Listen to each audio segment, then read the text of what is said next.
इसलिए क्योंकि मनुष्य का जो बालक है उसे कुछ नहीं पता, पेट से निकल के उसे ये नहीं पता मुझे दूध कहाँ मिलेगा। सही। उसे यही नहीं पता है, उसे अपने मलमूत्र का ही पता नहीं, उसी में लोट लगा लेगा, मुंह में भी रख लेगा। यह है अबोधता की अवस्था, शूद्र अवस्था कही। ये समस्या, ये बीमारी पशुओं में नहीं है। पशु का बच्चा पैदा होता उसे कोई उठाने वाला नहीं है, अपने आप उठता। उसको अपने आप उठ के और वो वहां जाता है जहां उसको दूध मिलना है। उसकी माँ को हाथ नहीं है कि पकड़ के लगा ले, जहाँ तो माँ कई बार छाती से लगाएगी, पकड़ के देगी। एक प्रयोग करा गया कि अलग अलग पशुओं के बच्चे, उसमें इंसान का भी बच्चा, और जो पशु जो खाता है वो सब रखा गया बच्चों के साथ। शेर का बच्चा आया, घास सूंघी छोड़ दिया, बाकी सामान सूंघा छोड़ दिया, मांस मिला तुरंत मुंह मार दिया। गाय भैंस का बच्चा आया, मांस सूंघ सांघ के एक तरफ हट गया, घास मिली तुरंत खा लिया। आदमी का बच्चा आया तो सब पे मुंह मार रहा है। सही है। तो कहा जन्मना जायते है शूद्रः,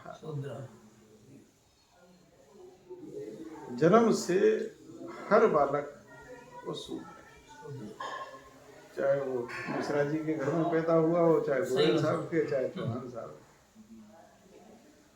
संस्कारात दुजुच्यते है। अब इसका लालन पालन कैसा हुआ है, कैसा संग माहौल मिला है, कैसी शिक्षा मिली है, और नैसर्गिक गुण ये क्या लेकर आए, उस आधार पर इसका वर्ण तय होगा। ये शास्त्र की बात, जिसे हम कोई मानता है। केवल हिंदू ऐसा है कि वो अपने शास्त्र नहीं, सही बात है, वो अपने मन से अपनी पूजा करता है। जाति जो है, जातियों का निर्माण कर्म से हुआ। कर्म से। कोई लोहा पीटने लगा लोहार कहने लगा, कपड़ा धोने लगा धोबी हो गया, बुनने लगा जुलाया हो गया, सीलने लगा दर्जी हो गया, कोई लड्डू इमरती पेड़ा बनाने लगा हलवाई कहने लगे, कोई पंसारी हो गया। सही बात। तो कर्म से जो जो कर्म करने लगा, उस कर्म से पढ़ाने लगा, मास्टर कहने लगे। अब ये जाति इतनी प्रबल हो गई, ये नहीं बदल रही। भाई जुल्हाया अगर पढ़ाने लगे तो उसे मास्टर जी को जुल्हाया कहना बंद करो। सही बात। अब पंडित जी जूता की दुकान पे ठोक पीट कर रहे तो उन्हें कहो चमार। सही बात। कर्म से जाति, कर्म से निर्माण है। तो जातियों का निर्माण जी ये कर्म से हुआ। और ये केवल भारत नहीं, विश्व में जी। आप अगर फारसी में जाओगे, बाटली वाला, दारू वाला, हल्दी वाला, जो जिस चीज का कर्म कर रहा था, यूरोप में जाओगे तो वहां भी ऐसी मिलेंगे, शू मेकर, कारपेंटर, तो ऐसे टाइटल है उनके सबके। तो जो जो कर्म करता था वही उसको पहचान हुई। अब इसमें कहीं पंडितों का, विद्वानों का, विचारों का कोई कुछ नहीं। ये अब कहाँ से आ गए, ये तो वही बताए, उन्हीं से पूछो भाई, उन्होंने बताया। ठीक है। उन्होंने कहीं पढ़ा होगा, कुछ करा होगा। तो सही। और श्रीमद् भगवत गीता में भी और वेदों में भी बड़ा स्पष्ट कहा है भगवान ने, चातुर्वर्णा मया सृष्टम गुण कर्म विभाग। सही बात इस प्रकृति में मनुष्य की 4 अवस्थाएं हैं। जी वो किसी भी अवस्था का हो सकता है। जी 4 अवस्थाओं का वर्णन किया गया है। जी ब्रह्म जानाति इति ब्राह्मणः, जो ब्रह्म तत्व को जान गया जी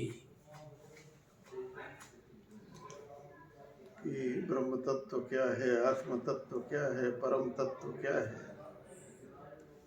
वह ब्राह्मण है। वह ब्रह्म। उन्हें स्पष्ट कहा जन्म से कोई लेना देना नहीं है। सही जी सही बात। कृषि गोपालन वाणिज्य है। कृषि से संबंधित, पशुओं से संबंधित और वाणिज्य किसी भी प्रकार का जो कर्म करता है वह वैश्य है। जी जी हाँ, कर्म भी तो सारे। लोहा पीटने का काम कर रहा है, लोहा पीट के औजार बना रहा है, जी, तो जी। ये भी वैश्य है। कपड़ा काट पीट के बना रहा है तो वैश्य है।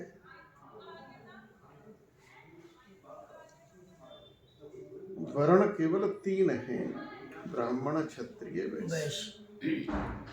शूद्र अवस्था है। जी जन्मना जायते शूद्रः, माँ के गर्भ से जब इंसान पैदा हुआ तो वह शूद्र है। जी जी, हिंदुस्तान के वो संपादक आपसे बात करना चाह रहे हैं।